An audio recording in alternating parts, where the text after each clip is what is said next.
네, 지금 한반도 전쟁설 이게 왜 허구인가?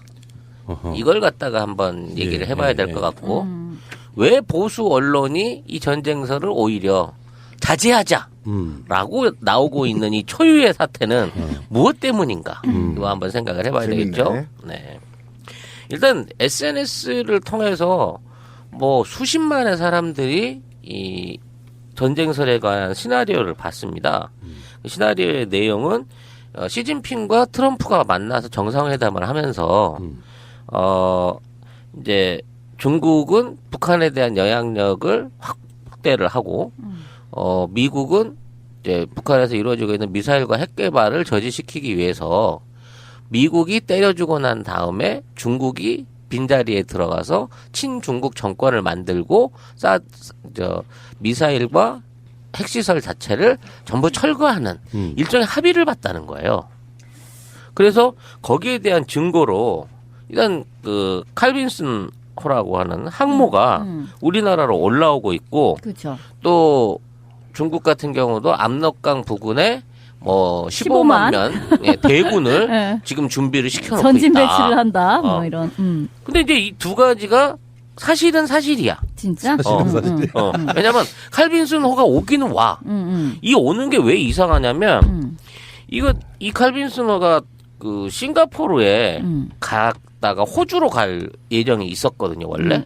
근데 이게 갑자기 사령부의 명령을 받고 한반도로 돌아오고 있는 거야. 그러니까 이미 이제 2달 전에 와서 독수리 훈련 뭐 하고 어쩌고 하면서 이제 근접하진 않았지만 그 한반도 근처에 있다가 이제 호주로 가는 중이었는데 얘가 회항을 하고 있는 거란 말이지. 어쨌든 그 미군의 태평양 함모인 거는 맞고 그것이 훈련 받고 호주 쪽으로 가야 되는 게 맞는데 점점 북쪽으로 해가지고 한반도 쪽으로 오는 건 맞다. 그렇지. 그 사실관계 확인된 거예요. 그 사실관계는 확실한 거야. 좀 찜찜한 거지. 왜 오나 저건. 그래서 지금 이제 얘기로는 27일 날 그러니까 말일을 전후해가지고 폭격을 할 것이고 이제 그 전에 중국 측에서는 외교적인 그 루트를 통해 가지고 김정은을 망명을 시킨다. 그러니까 망명을 권유한다라는 얘기지. 미국하고 중국이 이제 적대적 공생 관계이지만 하여간 그것을 짜웅으로 서로 위에서 아래로 쪼이고 뭐 이런 방식을 해가지고 저 김정은 정권 북한을 턴다. 뭐 이런 개념이었다고. 그래서 얘네들한테 이제 그 상세한 도주 지역. 그러니까 망명을 할 지역으로 인도네시아를 딱 짚어주면서 인도네시아에는 중국이 화교가 많기 때문에 김정은을 보호해줄 수 있기 때문에 그쪽으로 갈 것이다. 그리고 거기에 반해서 망명 자금으로 뭐 이제 선대부터 내려왔다고 하는 스위스 은행에 있었던 40억 달러 이 돈이 다 쓰일 것이다. 그럼 미국은 그 망명 조건으로 해서 그 돈에 대해서 제재를 걸지 않을 것이다. 그 돈을 자유롭게 쓸 수 있게끔 해줄 것이다. 뭐 이런 상세한 시나리오까지 다 올라오고 있는 거예요. 아니 그러면 김정은을 망명시키는 그 주체는 뭐 중국인 거예요? 그리고 그 뒤는 미국까지가 다 합의된 사항으로? 그렇지. 그러니까 미국이 군사적 압박을 해서 망명을 하도록 강요를 하고 미국이 이걸 전달한다는 거지. 또 묘하게 우다웨이라고 한반도 중국에서 이제 한반도 정치에 대한 그 외교 담당을 하는 담당자가 지금 우리나라를 들렸다가 북한을 방문할 예정이란 말이야. 그러니까 이 모든 게 아구가 짝짝 맞아.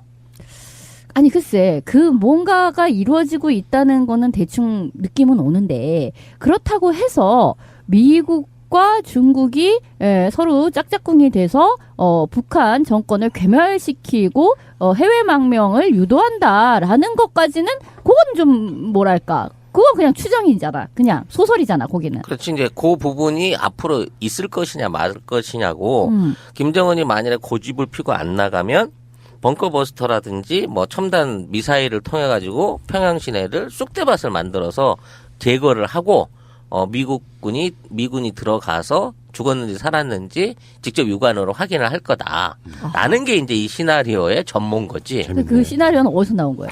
근데 이게 이제 출처를 찾아봤더니 일본에 있는 한 블로거가 이 자기 마음대로 말하자면 지금 한반도 위기설에 맞춰가지고 자기 마음대로 쓴 거라는 거야. 전쟁 시나리오를 하나 쫙 짰구나. 전쟁 시나리오 하나 쓴 게 우리나라로 건너왔는데 이거를 이제 해석을 해가지고 친박 계열의 인터넷 방송사가 이걸 뿌렸는데 이게 어마어마한 조회수를 기록하는 거지. 친박. 네. 그러니까 사실상 이거는 친박 그룹에서 나왔다는 거야. 이렇게 볼 수 있잖아요. 그 친박으로 위장한 국정원? 뭐 그럴 수도 있고. 네. 친박은 당연히 국정원이고. 그래서 이제 또 하나의 그 증거로 보여지는 게 이번에 미중 회담을 하는 가운데 시리아를 미사일로 뭐 59발을 쐈다고 하는데 그렇죠. 폭격을 해갖고 아작을 냈단 말이야. 그 아작을 내는 과정에서도 트럼프는 러시아에다가 미리 얘기를 해줬어요. 야, 이제 폭격할 거야, 돼. 그러니까 러시아가 시리아한테 가르쳐줬죠. 야, 니들 꼭 폭격당해. 그러니까 사람들 피하고 다 뺄 거 빼고 준비해. 그러니까 알고 때려준 거지. 그러니까 그 포션하고 똑같은 모양이 북한에서 이제 이번에도 이루어질 수 있다라는 시나리오가 만들어진 거란 말이야. 그러니까 미국이 소련을 자극하지 않으면서 사실은 둘이 서로 입을 맞추면서 시리아를 개아작을 낸 것처럼 미국이 중국과 서로 교감을 하면서 그 북한 정부를 타격해내는 그런 식의 군사 작전이 준비되고 있다. 그렇지. 이런 이야기가 일본의 블로거를 통해서 나왔는데 그것을 친박 쪽에서 커뮤니티에서 뿌려대고 있다. 이렇다고요. 그렇죠. 그런데다가 이제 일본에 있는 신문사가 지금 한반도에 군사적인 행동을 할 수 있다라는 기사를 11일 날 또 공개적으로 내놓은 거야. 그러니까 이게 그 기사대로라고 하면 미국 정부가 한국 정부에 안 알리고 일본 정부에만 한반도 타격할 수 있어라는 정보를 줬다는 거지. 그러니까 이게 어찌 보면 그 우리만 빼놓고 한반도 당사자들만 빼놓고 이 나머지 3개 나라 미, 일, 중국, 러시아까지 4개 나라가 전부 다 긴밀하게 이런 정보들을 주고받고 이게 언론에 돌아다니고 있는데 정작 우리나라에서는 이걸 깜깜이지, 깜깜이기도 하지만 100% 부정하는 데다가 그런 일이 없다라고 오히려 이제 국방부라든지 언론 그 거대 보수 언론들이 오히려 이거를 진화시키는 모양으로 가고 있다는 거지. 그러니까 뭐 그 국방부 입장은 그냥 그렇잖아요. 그런 일이 있으면 한국에도 알려는 주게 돼 있어 이런 정도잖아요. 그러니까 우리한테 알려주기 전에 그런 폭격은 절대 못해라고 주장을 하고 있지만 걔들이 우리한테 알려서 사전에 기습 정보를 줄 이유가 뭐가 있어? 성공률 떨어지게 시리. 하려 그러면 몰래 가서 해버리면 되는데.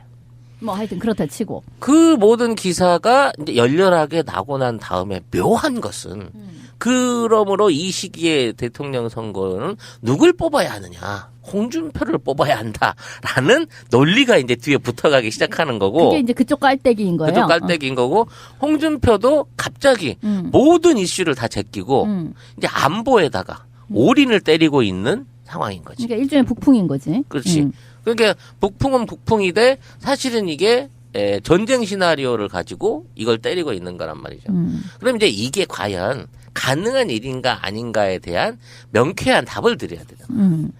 일단 첫 번째 문제로서 미국이 우리나라에 또는 한반도에 군사적인 행동이나 폭격을 하게 된다고 치면 가장 먼저 지켜봐야 되는 게 주식시장. 그렇죠. 그러니까 미국 자본이 빠져나가느냐 또는 그렇지. 사람이 혹시 빠져나가느냐 이걸 이제 그렇지. 눈독 들여보면 되지. 주식시장하고 미국민들이 철수를 하고 있느냐라는 부분을 가장 눈여겨봐야 돼. 그렇죠. 그렇기 때문에 그런 정황이 지금 전혀 안 보이기 때문에 1차적으로 50%는 거짓말일 가능성이 큰 거예요. 미국 돈도 가만히 있고 미국 사람도 가만히 그렇지. 있으니까 폭격은 없다.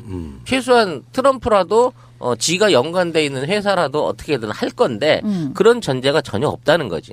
그리고 두 번째 뭐냐면 중국 입장에서 북한을 군사적으로 폭격 또는 위협하는 걸 용인한다는 이거 자체가 중국과 북한 또는 국제 외교 관계를 모르는 전원에서 시작된 거예요. 지금 중국과 북한의 관계가 그렇게까지 뭐랄까 중국이 마치 그 북한을 좌지우지할 수 있는 상황인 것처럼 지금 전제가 되어 있는데 전혀 그렇지 않잖아요. 물론 경제적으로도 그렇고 외교적으로도 그렇고 중국의 영향을 보고는 있지만 중국의 입장에서는 이 북한이라는 완충제가 있는 게 훨씬 미국이나 일본한테는 유리하다는 거야. 즉 미사일을 북한이 갖고 있는 게 중국 입장에서는 일면 외교에 도움이 된다니까. 그렇죠. 그렇기 때문에 지금 있는 미사일이나 핵시설을 북한이 중국에게 전용한다라는 그 관리를 자기 멋대로 할 수 있다라는 전제는 좀 틀려 있는 거예요.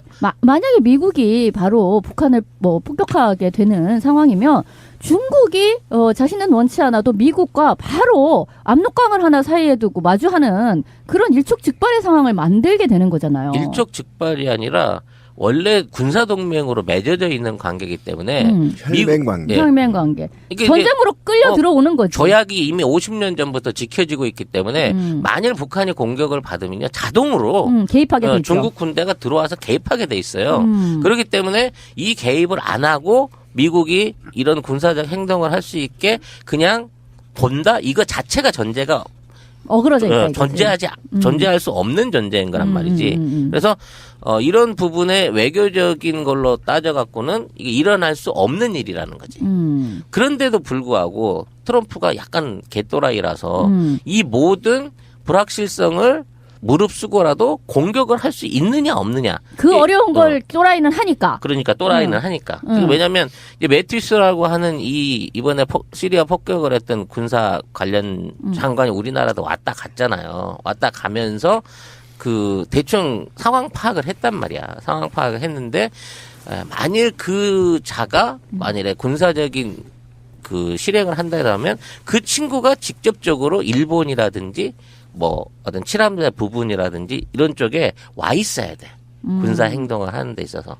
그러니까 이 사람이 지금 안 움직이고 있어. 시리아 폭격한 이후에. 그러기 때문에 그거 이제 뒷정리하는 시간이기 때문에 지금으로서 미군의 군사력은 사실상 우리나라보다는 중동 쪽에 더 쏠려 있는 것이다. 시리아에다가 이제 폭격한 그 이후에 어떤 뒷설거지를 그렇죠. 해야 된다. 뒷설거지가 바쁘기 때문에 지금 있는 입장에서 미국이 또 다른 일을 벌릴 수가 한반도 없어. 같은 쪽에 일을 벌리기는 무리라라는 게 이제 또 하나의 그 증거가 될 수 있겠죠. 갈비스노는 3월 15일 날 부산에 있었어요.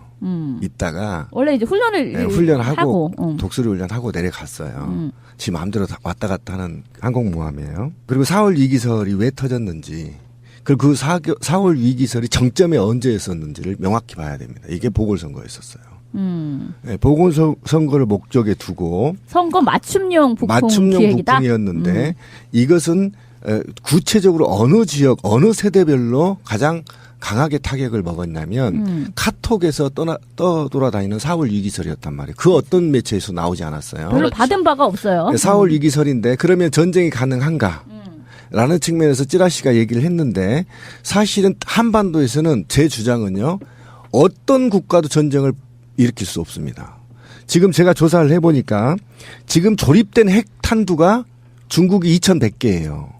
그 다음에 러시아가 1600개고요. 전쟁이 발생이 되면 4100개가 동시에 조립이 됩니다. 그 다음에 북한이 19개가 보유되어 있고요. 일본이 비상사태 9000개 정도의 핵탄두를 만들 수 있어요. 소형 핵탄두를. 이 정도이면요. 지구를 반으로 쪼갤 만큼의 핵탄두가 한반도에 집중되어 있어요. 전쟁이요? 꿈도 못 꿉니다. 그런데 왜 그럼 전쟁설이 이용되느냐? 아까 저는 핵심이 박근혜를 이끌었던 그 세력, 이 나라를 시궁창으로 몰아넣었던 그 세력, 암흑의 세력들이 교묘하게 칼빈스노의 움직임과 트럼프의 싸가지 없음을 더해서 그리고 북한의 태양제를 맞이해서 미사일 실험과 맞물려서 교묘하게 4월 위기설을 만들어서 주식시장을 붕괴시키고 이것을 보수층에 유리한 선거로 1차적으로 보궐선거를 찍고 2차적으로 굉장히 보수층, 안보적인 보수층들을 결집시키려는 시도란 말이에요. 그래서 진보 세력들을 분열시키려고 하는 세력인데 그 느낌이 보이고 있다란 말이죠. 근데 이것이 결국은 보선이 끝나고 나서 어떤 결과가 났냐면 오히려 정부가 더 전쟁 아니다. 너무 고조되기 때문에. 그렇죠. 불 끄느라 바빠. 근데 이 고조가 우리 사회가 혼란스러워서가 아닙니다. 자본이 빠져나가고 있기 때문에요. 예, 지금 자본이 굉장히 많이 빠져나가고 주식시장에서 더 빠져나가면 위험성이 있기 때문에 이제 차단하겠다 이런 겁니다. 그러니까 개발라를 개소리 하고 있었던 거예요 지금 우리가. 지들이 불을 지펴놓고 돈 빠져나가나 싶으니까 빨리 불을 끌려고 지금 노력을 그럼 이게 하고 있다. 올라가면 올라갈수록 비후보가 지지율이 떨어져요. 그리고 시 후보가 급상승하게 된단 말이에요. 그런데 이 시 후보는 결국 집권 가능한 지지만큼 받지를 못해. 특정 지역에서만 결집되고 있단 말이에요. 그러면 지금 이 암흑의 세력들은 누구를 도와주는 거냐? 과거가 틀려요, 북풍이. A 후보를 도와줘버린 꼴이 된단 말이에요. 두고 보세요. 이번 주 결과 반드시 5, 6% 이상 올라갑니다. 뭐 A는 누구고 B는 아니, 누구고 그냥 C는 쉽게 얘기해. 그러니까 C는 홍준표고 B는 안철수고 그렇죠. A는 문재인인데 네. 이번에 정말 재밌는 워딩이 하나 나왔어. 박지원한테 나왔던가? 세상에 하다가 야당 후보가 북풍을 먼저 일으킨 건 처음이네. 뭐냐면은 문재인이 선수를 딱 쳐버린 거야. 자, 우리 후보들 모여가지고 긴급 대책회의 비슷한 거 가자 이런 거거든요. 그러니까 기가 막힌 한수였죠. 신의 되게 한수였죠. 황당해 하면서 자기 스스로가 이제 사실상 여당 후보 같은 그런 역할을 한 거예요. 그 부분은 정말 시기적절했다고. 예, 봐요. 신의 한수였고요. 더 이상 북풍 안 들어온다. 뭐 그리고 그러니까 방어적으로 나올 줄 알았더니만 오히려 공세적으로 자 받고 콜. 자 그렇지. 위기면 그럼 어떡할 건데 이제 이러니까 오히려 더 그런데 아직 이제 이게 반영된 여론조사가 안 나왔는데요. 제가 또 단언한데 이번 주 오늘이나 내일 정도 나오는 지지율은 문재인이 적어도 60% 이상 앞서버린다. 왜 맞습니다. 그러냐면 네. 이 북풍이 이제 문재인한테 유리하게 돼버린 거예요. 그래서 북풍을 꺼야 돼요 지금. 이 시기게 돼버렸어요. 그런데 아까 말한 굉장히 중요한데 내가 최근에 바빠서 못 봤는데 이 소문을 추적을 해봤는데요. 선관위의 해킹한 세력 그리고 그동안에 세월호를 붕괴시킨 세력 그리고 국가 권력으로부터 벗어난 세력들이 암약하고 있다는 걸 제가 직감했어요. 그러니까 아까 찌라시님 얘기나 일본에서 어느 블로그가 그냥 이야기를 쓴 건데 그거를 따와서 페이크 기사를 이용해서 그것이 메인스트림의 기사로는 못 써요. 그러니까 카톡으로 쫙 퍼날라 버린 거예요. 할아버지 할머니들한테. 그러니까 할아버지 할머니들이 난리가 난 겁니다. 지금. 실제로 전쟁이 난다. 근데 그 블로거들은 청부가 아니었을까? 그런 의심도 그러니까 해봐야죠. 저도 그렇게 청구일 생각합니다. 가능성이 얼마든지 있는 거지. 그리고 그렇게 친절하게 내용을 왜냐면 그 사람이 유명 블로거도 아닌데 내용을 친절하게 옮겨다가 확산을 해주는 게 친박 관련 방송 인터넷 방송이었다고 하니까 결국은 이 모든 게 홍준표한테 밀어보려고 한 거지. 근데 이게 이제 본격화되고 사람들이 이거에 대해서 관심을 가지기 시작하니까 사람들의 심리 속에서는 뭔가 안정감 있고 지금에 있는 거를 해결해 줄 수 있는 세력은 좀 준비되어 있는 문재인이 아닌가라는 식으로 엉뚱한 방향으로 지지율이 쏟아지는 게 보인 거고 이거는 결국은 홍준표가 5의 이득을 봤다고 하면 문재인도 5의 이득을 받고 그 10은 다 안철수한테서 나온 거라고 봐야 되는 거라. 굉장히 안 좋은 거니까 우리 애청자분들 앞으로 전쟁설 얘기하면 라면으로 입주댕이를 때려버리세요. 그러니까 박지원이 문재인을 공격한 거예요. 네. 무슨 북풍 야당이 먼저 나오는 게 어딨냐. 이게 북침설, 전쟁설이 북폭격설이 밀리터리 덕후 입장에서 보면 너무나 황당한 게 몇 가지가 있어요. 첫 번째는 우리나라가 이남에 들어와 있는 미군이 3만 명 정도 되고요. 그 외에 일반인, 민간인들이 15만 명 정도가 돼요. 그래서 미국은 한반도 유사시에 대해서 이 사람들을 미군 군속과 일반인들을 대피시키는 훈련을 시나리오를 항상 갖고 있거든요. 매년 하죠, 매년. 네, 훈련을 준비하고 있는데 15만 명이 동시에 대피하려면은요. 장난이 아니에요. 최소 한 달은 시간을 줘야 돼요. 네, 그리고 거기에 덧붙여서 미군이 들어와 있는 3만 명이 지원부대 역할을 합니다. 그러니까 철수작전의 지원부대 역할을 해요. 실제로 전쟁 수행 부대가 아니에요. 그러면 미군이 항공모함으로 와서 구축함하고 같이 와서 북한을 폭격을 한다고 했을 때 그 항공모함 군단, 그 항공모함이 갖고 있는 그 전력들이 북한을 한 달, 두 달 폭격할 수 있는 전력이 안 돼요. 거의 몇 번밖에 폭격을 못 해요. 그런데 중요한 핵심은 북한은 지금 미사일 발사대가 궤도 차량으로 해서 이동형이에요.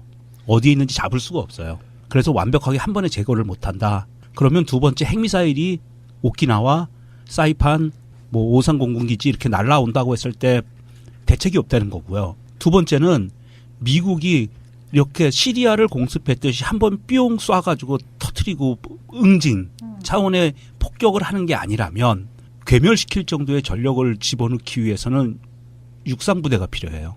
맞습니다. 예. 그런데 아까 말씀드린 것처럼 우리나라에 들어가는 주한미군 3만 명은 자국민들 철수하는데 지원부대 역할을 할 수밖에 없기 때문에 추가 육상부대가 투입이 돼야 되는데 그런 징후는 전혀 없다. 그러니까 쉽게 말해서 이게 싸다고 한 대 때리면 꼼짝 못하는 시리아 같은 멀리 떨어진 중동 국가가 아니고 바로 보복을 할 수 있고 직접적인 전투력을 갖추고 있는 북한 같은 국가에 대한 만일의 폭격을 생각한다고 하면 폭격에서가 아니라 아예 완전히 갈아엎어버릴 정권을 갈아엎어버릴 플랜을 내놔야지. 그러니까 전면전을 각오하고 그렇지. 시작할 그렇죠. 수밖에 없는데 그게 아니라고 거기에 하면 대한 준비가 전혀 없다는 상황은 폭격 자체도 없다고 봐야 된다. 그러니까 우리가 그러니까 예전에 그런 시나리오를 쓰는 순간 우리는 전쟁 노름에 휘말린단 말이에요. 그리고 누군가는 그걸 설계를 짠단 말이에요. 그래서 제가 단언해버린 거예요. 뭐냐면 핵을 보유한 국가는 선제공격 불가능하다. 이게 인류의 숙제예요. 핵이 있는데 어떻게 해요?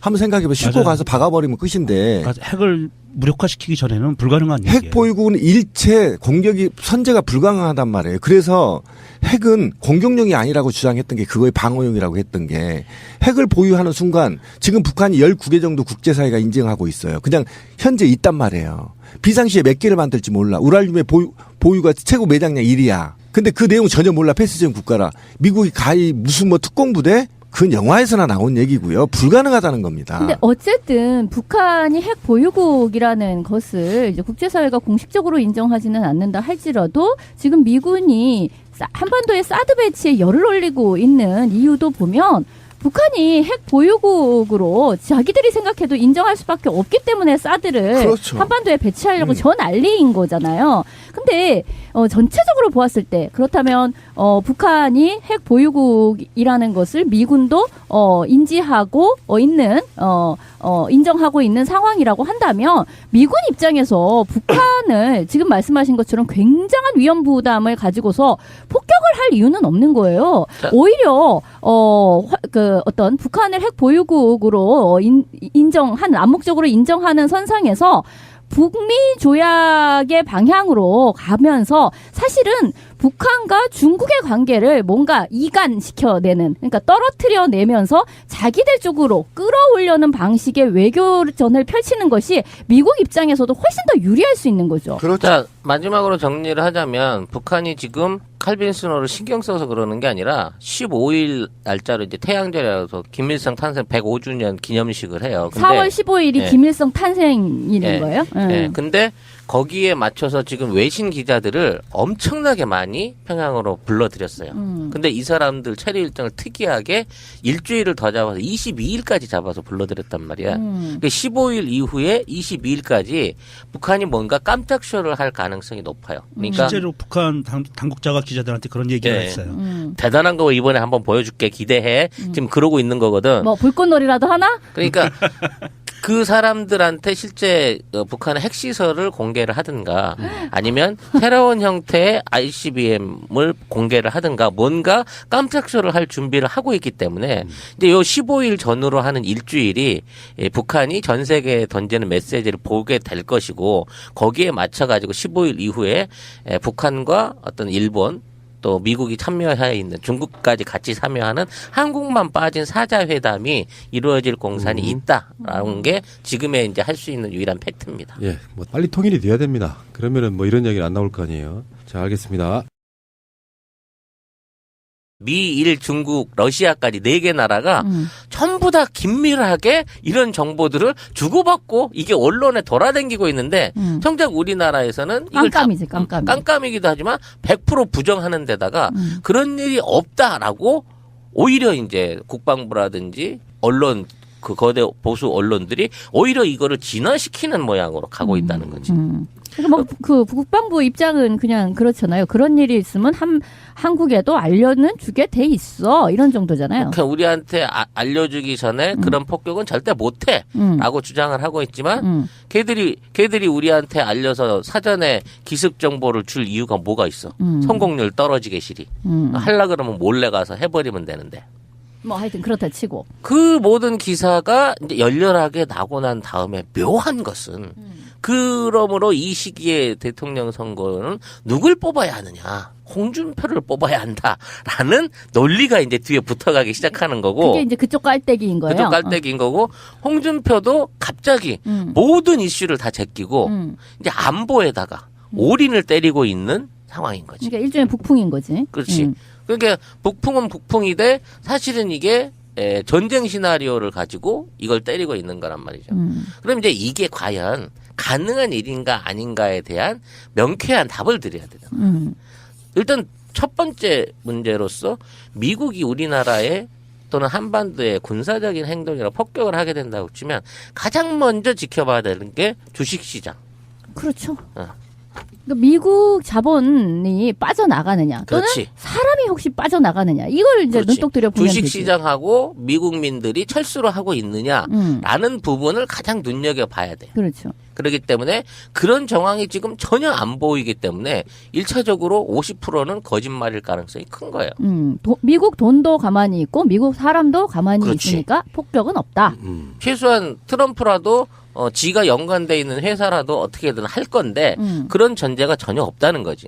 그리고 두 번째 뭐냐면 중국 입장에서 북한을 군사적으로 폭격 또는 위협하는 걸 용인한다는 이거 네, 지금 한반도 전쟁설 이게 왜 허구인가? 이걸 갖다가 한번 얘기를 해봐야 될 것 같고 왜 보수 언론이 이 전쟁설을 오히려 자제하자라고 나오고 있는 이 초유의 사태는 무엇 때문인가? 이거 한번 생각을 해봐야 재밌네. 되겠죠. 네. 일단 SNS를 통해서 뭐 수십만의 사람들이 이 전쟁설에 관한 시나리오를 봤습니다. 그 시나리오의 내용은 시진핑과 트럼프가 만나서 정상회담을 하면서 이제 중국은 북한에 대한 영향력을 확대를 하고 미국은 이제 북한에서 이루어지고 있는 미사일과 핵 개발을 저지시키기 위해서 미국이 때려주고 난 다음에 중국이 빈자리에 들어가서 친중국 정권을 만들고 미사일과 핵시설 자체를 전부 철거하는 일종의 합의를 봤다는 거예요. 그래서 거기에 대한 증거로 일단 그 칼빈슨 호라고 하는 항모가 우리나라로 올라오고 있고 그렇죠. 또 중국 같은 경우도 압록강 부근에 뭐 15만 명 대군을 네. 지금 준비를 시켜놓고 전진 있다. 배치를 한다. 뭐 이런. 근데 이제 이 두 가지가 사실은 사실이야. 진짜? 왜냐면 칼빈슨 호가 오기는 와. 이 오는 게 왜 이상하냐면 이 칼빈슨 호가 그 싱가포르에 갔다가 호주로 갈 예정이 있었거든요, 원래. 근데 이게 갑자기 사령부의 명령을 받고 한반도로 돌아오고 있는 거야. 그러니까 이미 이제 2달 전에 와서 독수리 훈련 뭐 하고 어쩌고 하면서 이제 근접하진 않았지만 그 한반도 근처에 있다가 이제 호주로 가는 중이었는데 얘가 회항을 하고 있는 거란 말이지. 어쨌든 그 미군의 태평양 함모인 거는 맞고 그것이 훈련 받고 호주 쪽으로 가야 되는 게 맞는데 점점 북쪽으로 해가지고 한반도 쪽으로 오는 건 맞다. 그렇지. 그 사실관계 확인된 거예요. 그 사실관계는 확실한 거야. 좀 찜찜한 거지. 왜 오나 저건. 그래서 지금 이제 얘기로는 이 자체가 중국과 북한 또는 국제 외교 관계를 모르는 전원에서 시작된 거예요. 지금 중국과 북한의 관계가 그렇게까지 뭐랄까 중국이 마치 그 북한을 좌지우지할 수 있는 상황인 것처럼 지금 전제가 되어 있는데 전혀 그렇지 않잖아요. 물론 경제적으로도 그렇고 외교적으로도 그렇고 중국의 영향을 보고는 있지만 중국의 입장에서는 이 북한이라는 완충제가 있는 게 훨씬 미국이나 일본한테는 유리하다는 거야. 즉 미사일을 북한이 갖고 있는 게 중국 입장에서는 일면 외교에 도움이 된다니까. 그렇죠. 그렇기 때문에 지금 있는 미사일이나 핵시설을 북한이 중국에게 전용한다라는 그 관리를 자기 멋대로 할 수 있다라는 전제는 좀 틀려 있는 거예요.